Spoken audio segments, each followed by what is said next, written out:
कराची का जितना भी कोई बड़े से बड़ा पहलवान है उनका भी मेरे से चैलेंज छठे वाला उनको सबको चैलेंज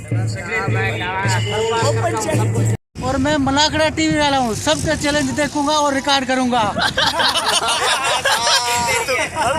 पाकिस्तान के स्टेज मार के हवाले से प्रोग्राम हो रहा है, तो हमने भी दिल से कोशिश की कि हम शिरकत करें और मुकाबले करें कराची के पहलवानों के साथ, और कोशिश यही है कि इंशाल्लाह जीतेंगे। आप देखेंगे बिल्कुल कराची के नौजवानों को मैं यही पैगाम देना चाहता हूँ कि लाजमी नहीं है कि आप लोग पहलवानी, लेकिन स्पोर्ट्स ज्वाइन करें, स्पोर्ट्स में किसी भी शोबे के साथ ताल्लुक़ रखें।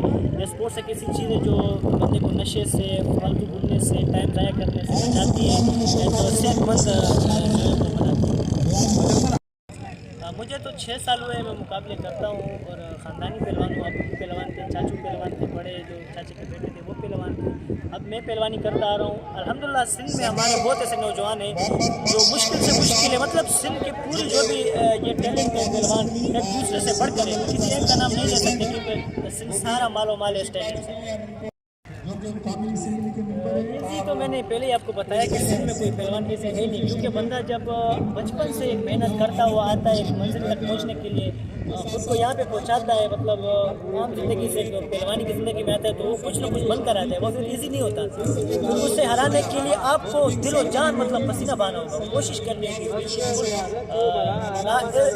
तक कोशिश करनी होगी गिराने की, ईजी नहीं होता। करते थे मैं अपने अबू से मैंने ये दाव देखा पहलवान शमशेर पठान, तो ये मैंने उनसे सीखा और मेरा फेमस दाव है जो सोशल मीडिया पर अक्सर मैं एक टांग पे उठा के फेंकता हूँ, इतना ही वजनी पहलवान होता है।